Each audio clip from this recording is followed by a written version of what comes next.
আচ্ছা, আপনি কি কখনো ভেবেছেন রান্নাঘরের ধোঁয়া, সংসারের হাজারো কাজ আর বাচ্চার কান্নার আওয়াজের মাঝখানে থেকেও একজন নারী আল্লাহর অলি বা প্রিয় বন্ধু হতে পারেন?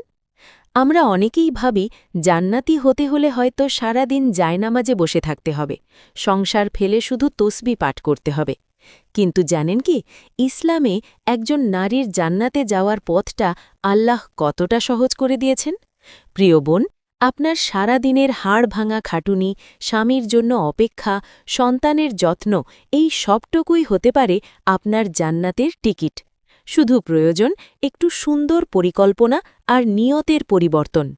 আজকের ভিডিওতে আমরা জানব সকাল থেকে রাত পর্যন্ত একজন আদর্শ মুসলিম নারী কিভাবে তার দিনটি কাটালে দুনিয়াতেও পাবে প্রশান্তি আর পরকালেও পাবে জান্নাতুল ফিরদাউস, ইনশাল্লাহ। আমাদের বাংলাদেশের প্রেক্ষাপটে একজন নারীর জীবনটা খুব সহজ নয়। ফজরের আজানের সাথে সাথে যার দিন শুরু হয়, রাত গভীর হলেও তার ছুটি মেলে না। কখনো স্টুডেন্ট হিসেবে পড়ার চাপ, কখনো মা হিসেবে দায়িত্বের পাহাড়, আবার কখনো বা স্ত্রী হিসেবে মানিয়ে নেওয়ার লড়াই। দিন শেষে আয়নার সামনে দাঁড়িয়ে মনে হয়, আমি কি আল্লাহকে খুশি করতে পারছি, নাকি শুধু দুনিয়ার কাজই করে গেলাম? এই হতাশা ঝেড়ে ফেলুন, কারণ আল্লাহ তাআলা নারীর কাঁধে যে দায়িত্ব দিয়েছেন তা পালন করাও ইবাদত। আজ আমরা এমন একটি রুটিন সাজাব যা আপনার বর্তমান জীবনের সাথেই মিশে যাবে, কিন্তু আপনার সাধারণ কাজগুলোকে ইবাদতে পরিণত করবে। ১. তাহাজ্জুদ ও ফজরের স্নিগ্ধতা। একজন জান্নাতি নারীর দিন শুরু হয় সূর্য ওঠার আগে। অ্যালার্ম বাজার সাথে সাথে অলসতা ঝেড়ে ফেলে উঠে পড়ুন। রাসূল সাল্লাল্লাহু আলাইহি ওয়াসাল্লাম বলেছেন, ঘুম থেকে উঠে আল্লাহর নাম নিলে শয়তানের একটি গিট খুলে যায়। যদি সম্ভব হয় ফজরের ১০ মিনিট আগে উঠুন, মাত্র ২ রাকাত তাহাজ্জুদ পড়ুন। এই সময় আল্লাহ প্রথম আসমানে নেমে আসেন এবং বান্দার দোয়া কবুল করেন।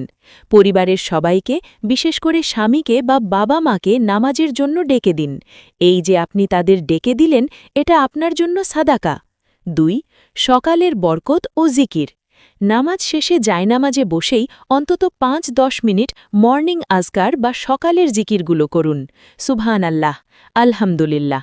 এরপর সূরা ইয়াসিন তিলাবত করতে পারেন। বিশ্বাস করুন বোন, এই সময়টুকু আপনার সারা দিনের কাজের শক্তি যোগাবে। ডিপ্রেশন বা দুশ্চিন্তা আপনার কাছে ঘেঁষতে পারবে না। ৩. কাজ যখন ইবাদত। সকাল গড়িয়ে দুপুর, শুরু হলো আপনার আসল যুদ্ধ। নাস্তা বানানো, দুপুরের রান্না, ঘর পরিষ্কার করা। এই সময় একটা ছোট্ট কাজ করুন। কাজ শুরু করার আগে মনে মনে নিয়ত করুন, হে আল্লাহ, আমি এই রান্না করছি যাতে আমার পরিবার হালাল খাবার খেয়ে তোমার ইবাদত করার শক্তি পায়। ব্যাস, আপনার পুরো সময়টা রান্নাঘরে কাটলেও আমলনামায় তা ইবাদত হিসেবে লেখা হতে থাকবে। ৪. চাশতের নামাজ ও একান্তে কিছুক্ষণ। সকাল ১০টা-১১টার দিকে কাজের ফাঁকে মাত্র ২ বা ৪ রাকাত চাশতের নামাজ বা সালাতুদ দোহা পড়ে নিন। হাদিসে এসেছে, এই নামাজ শরীরের প্রতিটি জোড়ার সাদাকা হিসেবে কবুল হয়। ৫. জোহর ও বিশ্রামের আদব। জোহরের আজান শোনার সাথে সাথে সব কাজ ফেলে অজু করে নিন। কাজ জমিয়ে রাখবেন না।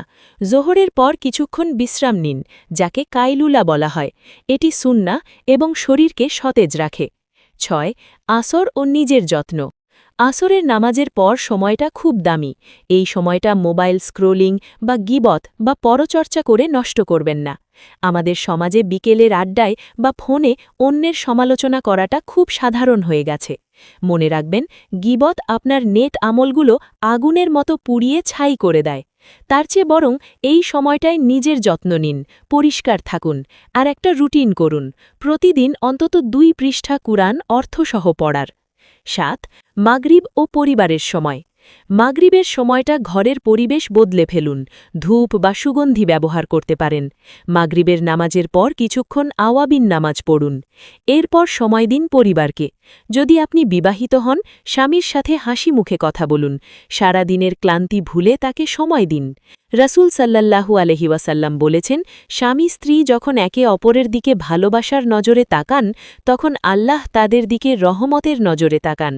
আর যদি অবিবাহিত হন, বাবা মায়ের খেদমত করুন, ভাই বোনের খোঁজ নিন। এই পারিবারিক বন্ধন রক্ষা করাও জান্নাতি নারীর বৈশিষ্ট্য। 8 এশা ও দিনের সমাপ্তি। এশার নামাজটা ধীর স্থিরভাবে আদায় করুন। এরপর ভিতার নামাজ পড়ুন। রাতের খাবার খেয়ে ঘুমানোর প্রস্তুতি নিন। 9 শোয়ার আগের আমল। ঘুমানোর আগে অজু করে নেওয়া সুন্নাহ। বিছানায় যাওয়ার আগে সূরা মুলক তিলাবাত করুন। এটি কবরের আযাব থেকে রক্ষা করে। 33 বার সুবহানাল্লাহ, 33 বার আলহামদুলিল্লাহ এবং 34 বার আল্লাহু আকবার পাঠ করুন। এটি আপনার শরীরের ক্লান্তি দূর করার জন্য ফাতেমা রাদিয়াল্লাহু আনহার আমল। 10 মুহাসাবা বা আত্মসমালোচনা, সবচেয়ে গুরুত্বপূর্ণ। চোখ বন্ধ করে ঘুমানোর আগে 2 মিনিট ভাবুন, আজ দিন সারায় আপনি কাউকে কষ্ট দিয়েছেন কিনা, কারো হক নষ্ট করেছেন কিনা।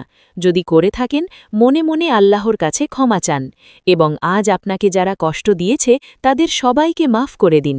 এক সাহাবী শুধুমাত্র মানুষকে মাফ করে দেওয়ার গুণের জন্য জান্নাতি হওয়ার সুসংবাদ পেয়েছিলেন। আপনিও কি চান না সেই সৌভাগ্য? প্রিয় বোন, 2টি বিষয় মনে করিয়ে না দিলেই নয়। 1 পর্দা ও শালীনতা। বাইরে বের হলে শালীন পোশাক পরুন। আপনার সৌন্দর্য রাস্তার সবার জন্য নয়, এটি আমানত। 2 সোশ্যাল মিডিয়া। ফেসবুকে বা ইনস্টাগ্রামে নিজের ব্যক্তিগত মুহূর্ত শেয়ার করার আগে একবার ভাববেন, এটা কি আল্লাহর পছন্দ হচ্ছে? এই স্ক্রোলিং যেন আপনার কুরআন পড়ার সময় কেড়ে না নেয়। পরিশেষে ইসলাম নারীর জীবনকে কঠিন করেনি, বরং মর্যাদাপূর্ণ করেছে। আপনি ঘরের কোণে থেকেও এমন আমল করতে পারেন যা অনেক বড় ইবাদতকারীও করতে পারে না। আজ থেকেই কি আমরা চেষ্টা করতে পারি না একটু একটু করে নিজেকে পরিবর্তন করার? আল্লাহ আমাদের নিখুঁত চান না, তিনি আমাদের চেষ্টাটুকু দেখতে চান। আজকের এই রুটিনটি কেমন লাগলো এবং আপনি এর কোন অংশটি আজ থেকেই শুরু করতে চান তা আমাদের কমেন্ট করে জানান। ভিডিওকে আপনার মা, বোন বা বান্ধবীর সাথে শেয়ার করুন। কে জানে, হয়তো আপনার একটি শেয়ারের কারণে কারো জীবন বদলে যাবে আর আপনি পাবেন সাদাকায়ে জারিয়ার সওয়াব।